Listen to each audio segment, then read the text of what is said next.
The nation is proud of these soldiers who have rendered their lives, their sweat.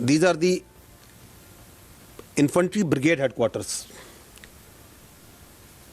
Very carefully selected military targets